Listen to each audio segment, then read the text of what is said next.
Welcome to Instablog's Global Report. This is Sukhmani with fresh updates and more citizen voices from all over the world. Stories for the day are: clashes over immigrants break out in India's Assam. CNN's I Report mishap sets up a lesson for social media. Prime Minister Raila Odinga demands resignation from the members of Kenyan Electoral Commission. And Catholic Church in Philippines opposes the national family planning policy.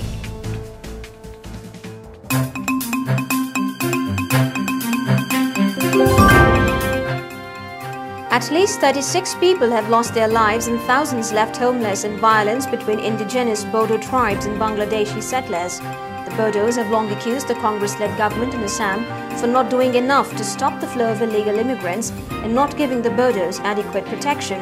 CJ Radhika blames illegal Bangladeshi immigration and marginalization of Bodos in their homeland as responsible for the violence.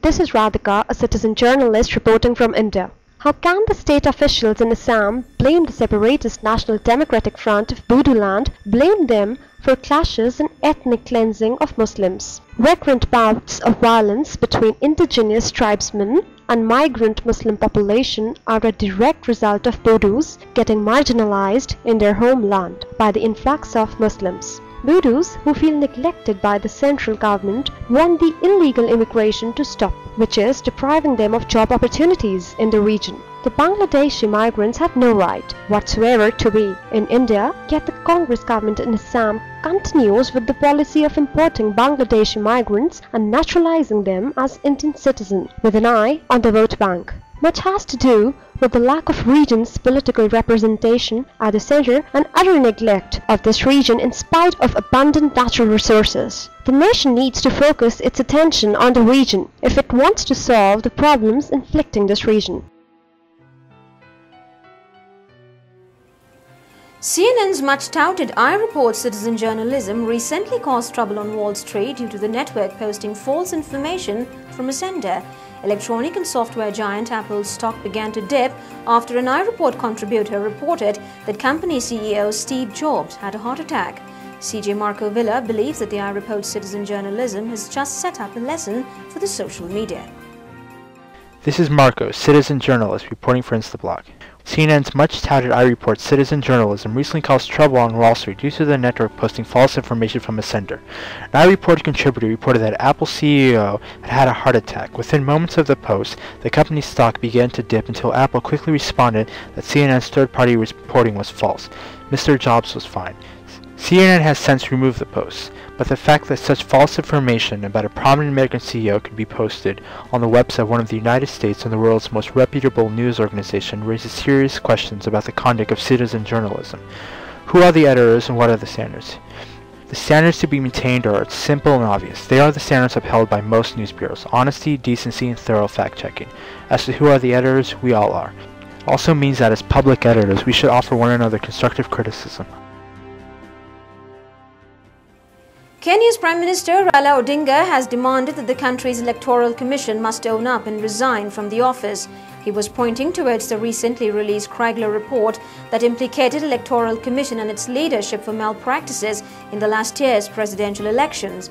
CJ Rose Wangui demands immediate implementation of Craigler Commission recommendations by the coalition government. This is Rose, a citizen journalist from Kenya, reporting for Instablogs. The Kenyan coalition government should immediately implement the recommendations made by the recently concluded Craigler Commission. The report has sufficiently exposed the flaws in the country's entire electoral system. It has exposed how the Electoral Commission of Kenya, politicians and political parties rigged the whole exercise during the last year's general election. ECK was found wanting in its independence and capacity, which impacted negatively on the commissioner's legitimacy and public confidence to deliver impartial results. Kenyans deserve to be part of a free and fair electoral process.